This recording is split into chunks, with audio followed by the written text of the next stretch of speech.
Oke, selamat datang kembali masyarakat sekalian di channel Angga Fidrian. Kali ini kita akan bahas tentang film lagi.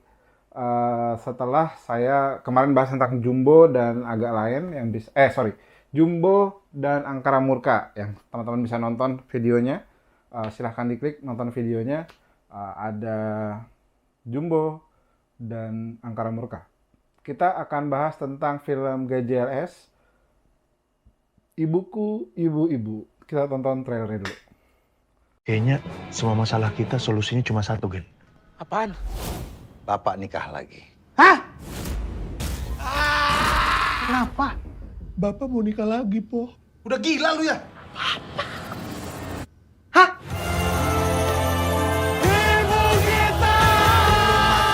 Sekali kedip kritis, rambut lurus kena catok 2 minggu.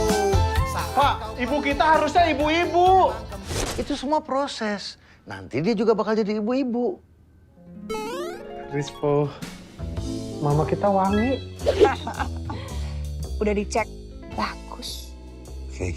Gue yakin si Feni itu cuma pengen harta bapak. Warisan kita. Nanti malam kita ke klubnya Feni. Kita cari tahu dia cewek baik-baik apa enggak. Ke klub. Betul kau. Masuk aku. Wanita.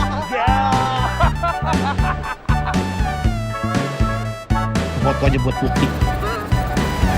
Sekarang kita udah tahu kalau lu punya niat jahat sama bapak. Cewek jahanam. Mas Dio, kasih aku kesempatan satu kali lagi ya. Ya aku mau. Buat apa? Mas, Buat ngancurin hatiku ketiga kalinya? aku berani sumpah. Diam! Kalian juga kadang-kadang kelakuan kayak anak anjing. Kalau kita anak anjing, bapak anjingnya dong. Jaga mulut lu. Emang pernah lu lihat bapak gonggong?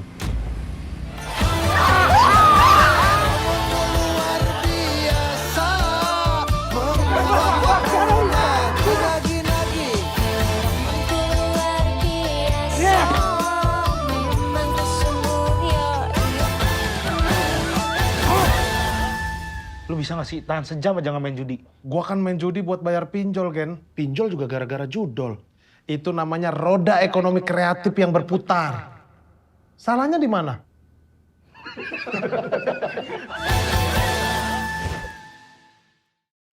Nah, setelah nonton trailernya, ya jadi kemarin gue sempat ikut nemenin bos gue datang ke premiere lagi. Jadi setelah kemarin nonton premiernya Angkara Murka, diundang ke sana karena filmnya yang bikin adalah kolega, teman gitu ya. Jadi dapat undangan untuk datang ke gala premiernya Angkara Murka. Kali ini gue datang karena nemenin bos gue yang diundang untuk datang ke premiere.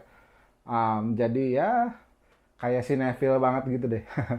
Tapi sebenarnya lagi-lagi nonton ke premiere itu menyenangkan karena kita dapat first impression ya. Filmnya itu kayak gimana gitu. Kesempatan nonton pertama kali film yang belum keluar gitu. Itu jadi sebuah hal yang sangat menyenangkan. Dan kali ini kita akan bahas itu filmnya sendiri kayak gimana dan kenapa itu film ini sangat-sangat menyenangkan sekali. Yang teman-teman bisa nonton nanti tanggal 12 Juni di seluruh bioskop di seluruh Indonesia, film GJLS Ibuku Ibu-Ibu.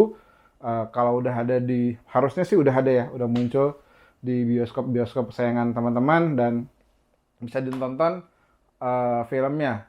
Dan gue akan ngasih review sedikit kenapa film ini sangat-sangat penting dan bagus sekali untuk teman-teman tonton karena sangat-sangat menghibur.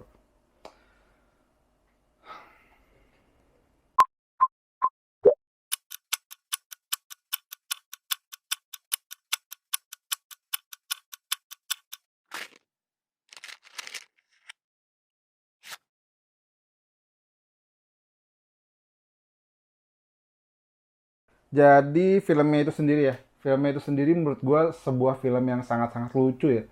Jadi gini ya, ini kan sebenarnya film dari podcast kedua setelah Agak Layan gitu. Jadi setelah pasca Agak Layan itu sukses, ditonton banyak orang, 9 juta. Sekarang posisinya peringkat ketiga karena ada Jumbo ya. Jumbo naik ke peringkat satu, ada KKN lalu ada agak lain ada di peringkat ketiga film terlaris di Indonesia. Film podcast kedua yang diambil dari podcast agak lain, dan sekarang ini GJLS gitu. Kalau teman-teman belum pernah dengar podcast GJLS, itu bisa dicek di GJLS Entertainment ya. Itu bisa ada di Spotify dan ada di YouTube juga.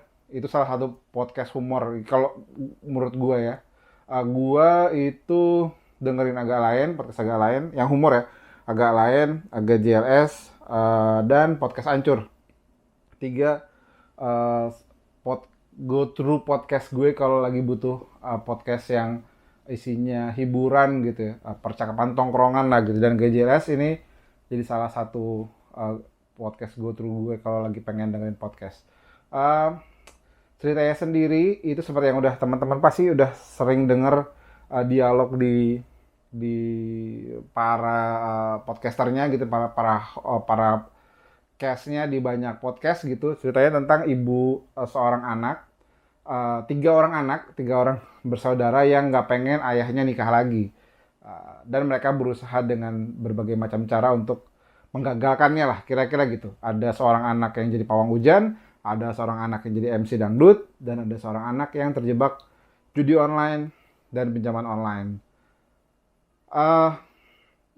Sebelum nanti kita bahas isu sosial yang ada di dalamnya, seperti kebiasaan podcast gua, setiap nge-review film gitu.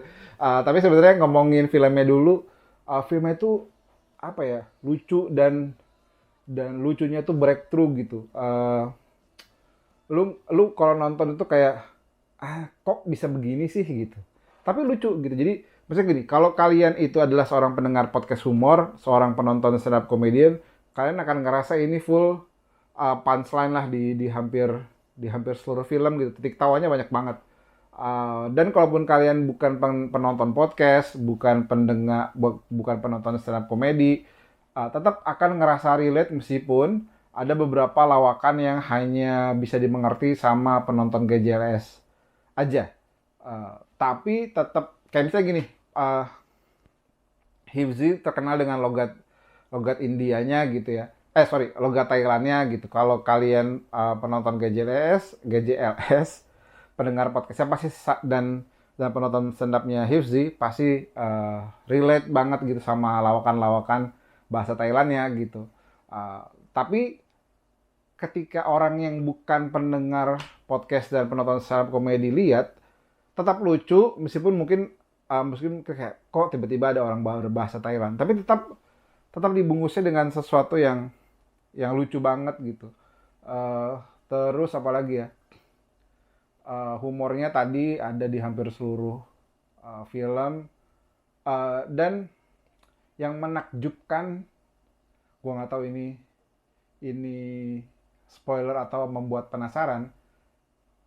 Menurut gua ketika jadi banyak elemen-elemen mengejutkannya tuh, kayak anjir kenapa ini ada di sini gitu, kenapa ini bisa kayak gini, maksudnya apa. Tapi karena memang ini GJLS gitu ya, kayak jadi lucu aja gitu, dan ini jadi berani banget gitu. Ini hal-hal yang berani sekali dilakukan oleh teman-teman Monty Tiwa selaku sutradaranya, Indra Yudhistira eksekutif produsernya, dan para cast GJLS-nya. Dan yang satu yang paling menarik adalah Bucek Depp gitu. Maksudnya gini, Bucek Depp pernah main di film komedi, tentu saja ada beberapa lah film komedi yang dimain sama Bucek Depp. Tapi Bucek Depp yang cool gitu ya.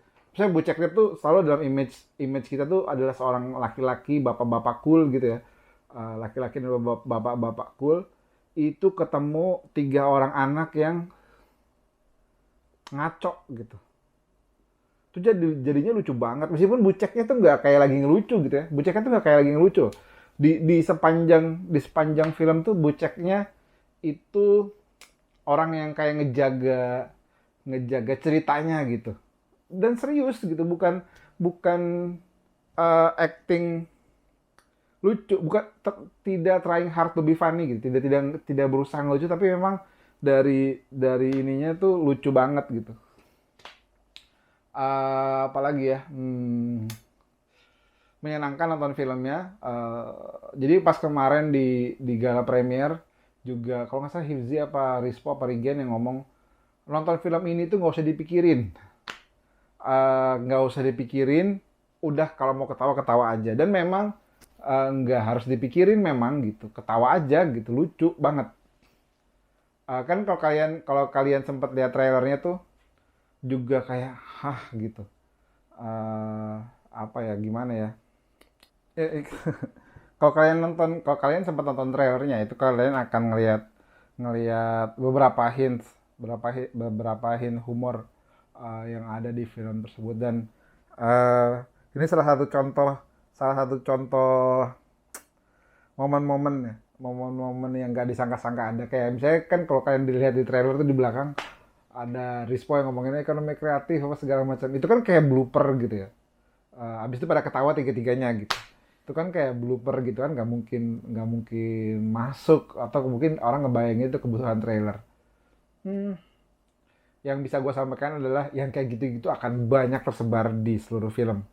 Dan tunggu aja dan nantikan aja, dan itu lucu banget menurut gue. Dan jadi kalau misalnya ditanya genre filmnya apa, menurut gue ini genre filmnya drama keluarga sebenarnya. Drama keluarga yang mana disampaikan dan diceritakan dengan caranya GJLS. How to delivernya, komedinya, dan menurut gua 3 personilnya ini nggak acting. Nggak acting karena emang kayaknya mungkin mereka kayak gitu ya. Kalau misalnya lu semua pernah nonton video podcastnya gitu pasti tahu ini nggak acting dan ini beneran originally lucu. Meskipun itu dalam beberapa bagian mereka acting gitu ya, tapi apalagi yang bagian drama dan seriusnya, tapi most of the comedical moment gitu, momen komedinya tuh itu kayaknya memang mereka banget gitu, dan menyenangkan sekali nonton film ini. Jadi menurut gua gitu ya, sebagai orang yang bukan sinefil, sebagai penonton biasa yang suka nonton film aja dan diminta nge-review ini bukan diminta ya, yang pengen nge-review ini gitu. Menurut gua tuh titik lucu ketawanya tuh banyak gitu. Jadi kayak menurut gua ini beda sama Agak Lain. Karena Agak Lain itu jokesnya tertulis rapi.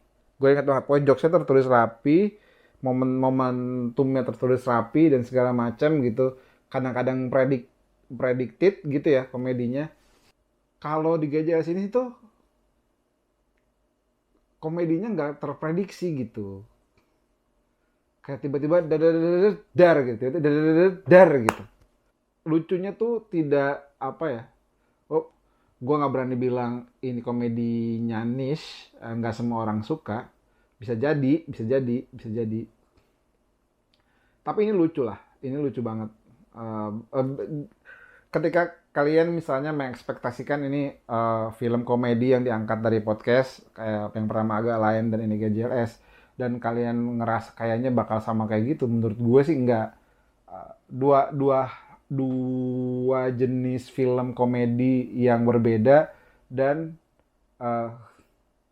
setara lah gitu ya,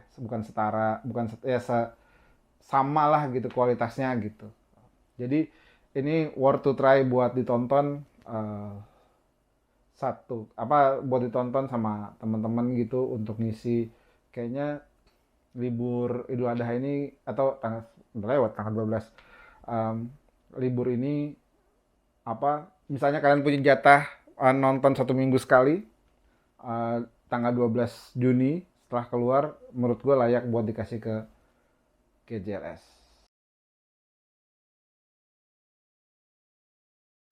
Nah, bukan podcast Angga Fidrian kalau misalnya nggak bisa nemuin pembahasan sosial politik. Tapi gue sebenarnya nggak mau ngomongin sosial politik melulu ya, apalagi ini ngomongin film gitu. Tapi ini ini intriguing buat gue gitu. Pertama nonton Jumbo yang udah gue tonton, gue ngelihat di antara film anak-anak ini ada masalah agraria nih gitu. Ada orang kepala desa yang mau mencaplok tanah makam dan tanah kampung untuk dijadiin proyek infrastruktur gitu. Dimana belum tentu masyarakatnya setuju sama proyek infrastruktur tersebut. Lalu ketika ngomongin Angkara Murka itu ngomongin tambang ilegal gitu. Kondisi pekerja di tambang ilegal dan bahkan logika mistika yang disampaikan ke masyarakat terkait sama angkernya sesuatu gitu. Padahal angkernya itu dipakai buat nutupin praktik tambang ilegal. Dan dimana keserakahan manusia itu lebih parah dari bahkan iblis itu sendiri. Nah, ketika gue datang ke acara gala premier dan nonton Get Jealous ini, gue tidak expect bahwa akan menemukan fenomena sosial politik khusus di film tersebut gitu. Tapi karena gue punya ketertarikan gitu ya terhadap hal kayak gitu. Jadi begitu gue melihat fenomenanya itu langsung, aha, ini coba diangkat gitu. Mungkin akan sedikit agak spoiler buat teman-teman, tapi ini yang akan gue ceritakan ini bukan main story gitu, bukan inti ceritanya gitu. Jadi nggak apa-apalah gitu, ke spill sedikit lah gitu ya. Jadi gue ngelihatnya ini tuh kayak masalah urban Jakarta. Dan memang kalau gue nggak salah ini tuh di syutingnya tuh di arah Matraman gitu ya, di arah urban Jakarta banget ya, kampung kotanya Jakarta lah kira-kira gitu. Daerah perumahan Jakarta itu daerah Matraman, di mana ada seorang keluarga dengan 3 orang anak dewasa laki-laki yang tidak bekerja seperti seharusnya. Gue nggak tahu sih bilang ini mereka bekerja seperti seharusnya atau enggak ya. Cuma satu, dia seorang pawang hujan. Ini bukan spoiler karena di trailernya ada. Satu, ini seorang pawang hujan. 2, seorang MC dangdut. Dangdut keliling gitu ya, segala macamnya. 3, pemain judol dan terjerat pinjol. Itu kayaknya gambaran dari banyak, gue nggak bisa bilang semua, tapi banyak situasi politik, situasi sosial ekonomi di masyarakat menengah ke bawah gitu, dimana ada seorang anak yang terjerat pinjol judol atau mengejar passionnya sebagai MC dangdut gitu ya, artis keliling gitu.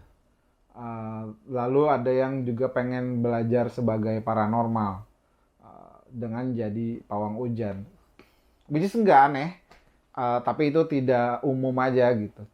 Nah, lalu ada seorang bapak landlord, penguasa, pemilik tanah, pemilik kos-kosan yang hidup dari kos-kosannya.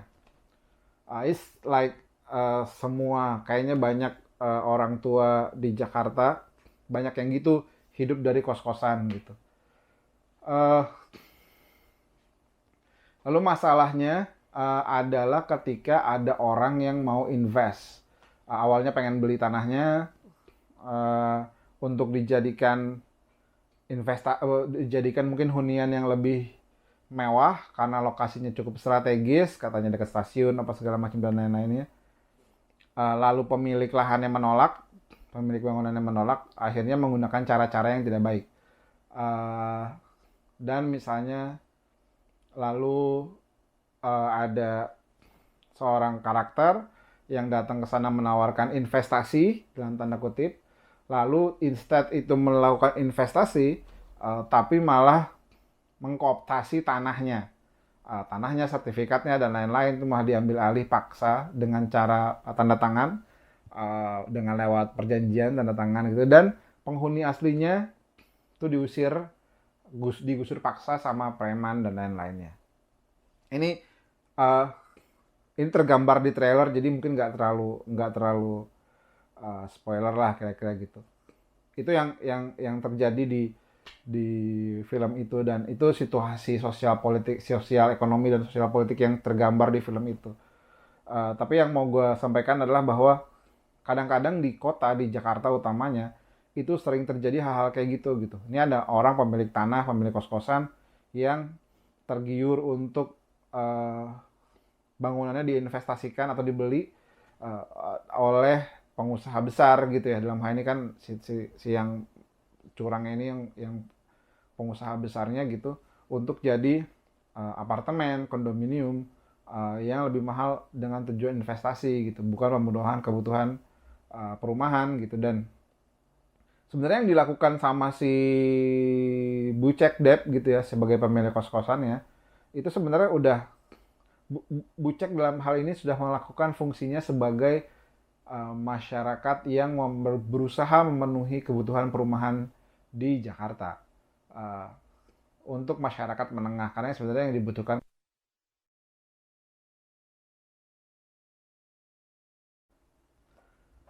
Nah, simpulannya film ini lucu banget. Tadi titik tawanya itu full, punchline-nya ada di mana-mana, unpredictable di beberapa bagian. Kok bisa ada kayak gitu gitu. Terus ada eksperimen yang berani dari filmmakernya, dari Monty Tiwa, dari eksekutif produser dan segala macam, dari semua orang yang terlibat. Menurut gua itu eksperimen yang sangat berani dan works banget. Meskipun kalau ini dikerjakan sama podcast lain gitu ya belum tentu bekerja dengan baik, tapi karena ini GJLS sendiri itu sudah bekerja dengan sangat baik. Lalu apa lagi ya? Actingnya bagus gitu, si acting yang jadi Fanny itu keren, acting yang jadi Yuni juga bagus. Kayaknya gue jarang melihat dua pemeran perempuan ini gitu. Makanya ketika kemarin ada, wah gue surprisingly kayak wah ada lagi nih artis cewek yang bagus juga actingnya gitu, bagus lah actingnya. Lalu ada Bucek Depp-nya keren juga, bapak-bapak cool, mungkin bapak-bapak Betawi cool. Bagus actingnya, tidak trying to be funny gitu, nggak berusaha ngelucu, tapi cara dia acting dan cara dia ngedelivernya itu membuat jadi lucu. Dan situasinya gitu ya, itu jadinya lucu dan bagus. Ya, 3 personil KJLS juga oke banget actingnya, menakjubkan, serta ya penulisannya bagus, mantep lah. Apalagi ya? Ya tadi, kalau misalnya kalian punya satu jatah nonton film setiap minggunya, dan di minggu depan pasca film ini rilis 12 Juni atau sekarang gitu, setelah film ini rilis di tanggal 12 Juni, dan kalian punya satu minggu untuk nonton bioskop, memberikan jatah itu kepada GJLS, menurut gue tidak akan menyesal, dan cukup memberi hiburan buat teman-teman semua kalau butuh nonton film komedi. Jadi kalau ada film-film Hollywood yang menyertai, ya nanti dulu lah, film Hollywood malah lebih lama. Tapi biasanya film Indonesia malah lebih butuh untuk ditonton, dan menurut gue tidak akan menyesal ketika teman-teman nonton film GJLS ini. Jadi jangan lupa untuk nonton, datang ke bioskop, mengikuti arahannya Rispo. Target mereka ada 54 juta penonton. Setiap satu penonton bisa bawa 1.000 orang. Satu follower GJLS katanya gitu di Instagram bawa 1.000 orang. Menurut gue sih bisa lah, kita usahakan untuk dapat segitu banyak. Tapi worth to try, bisa ditonton. Tidak akan menyesal nonton film GJLS karena filmnya bagus. Segitu aja. Terima kasih sudah nonton channel ini. Sampai jumpa lagi di